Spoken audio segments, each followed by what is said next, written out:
looking back at my robot as a kind of grown-up, I realized that it's pretty terrible. It probably doesn't even qualify as a robot. But this is what I realized is one of the biggest differences between building things as a kid and building things as a grown-up. Because when you're building things as a kid, nobody expects you to build useful things. And I didn't expect myself to build useful things. So I was really happy with my robot. So a lot of things have happened since I was 8 years old. I'm a lot happier nowadays. But one thing that hasn't changed is that I still build a lot of things. Here's a soup robot that I made. Oh.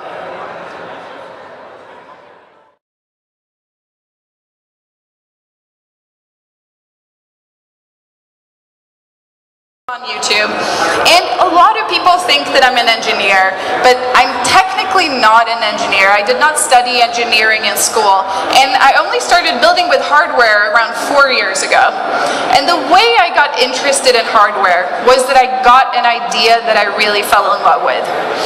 And it happened when I was sitting with my phone and I had my charger plugged in, and I was just strumming on the charger cord. And I remember looking down being like, wait, maybe this is something. And that was how the idea of Cordio was born. So I wanted to make an iPhone case with retractable guitar strings, so you can pull them out on the bottom of your phone, clip it to your belt, and hold the cord on your screen and play the strings as if it was a normal guitar. And I had not done any programming or any electronics before this, but ignorance is truly bliss, because if I had understood how complicated this would be to make, I would probably never have done it. Because to make this, I had to learn 3D modeling to make the mechanism for the cords and the case itself. I had to learn how to solder and make basic circuits. I had to learn basic hardware programming, and I measured the capacitive touch to see if somebody was touching the strings, and then sent that signal or that data via Bluetooth Low Energy to the phone.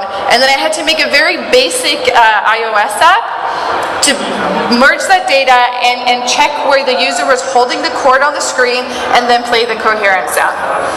But after 3 weeks of Googling and very bad programming posture, my friend Jonathan and I had made this.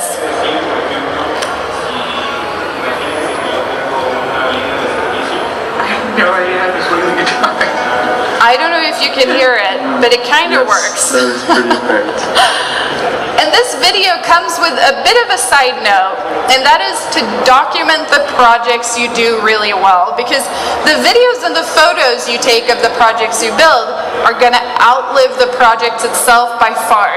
Cordio is in some box somewhere. I don't even know where it is, but I still show this video a lot, and I wish that I had a better one to show. So, looking back at how this idea got me into hardware and how I kept on learning about hardware, I realized that I've almost developed this learning method for myself. And I call it ideas first and tools later.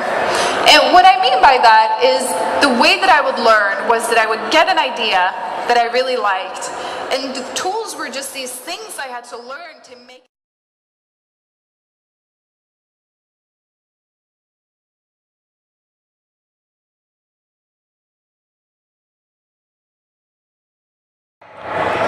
Right there?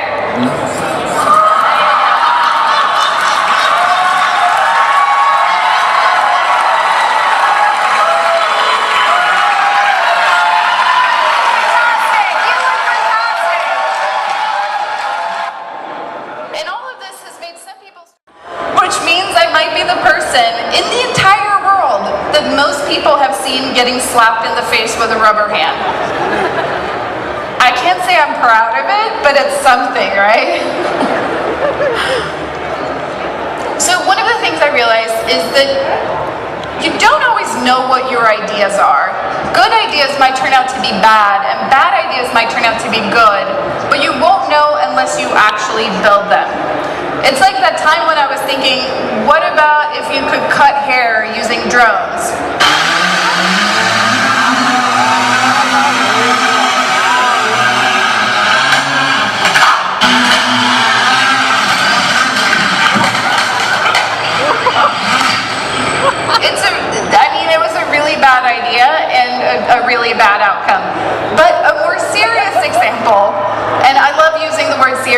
whenever I'm talking about the toothbrush helmet.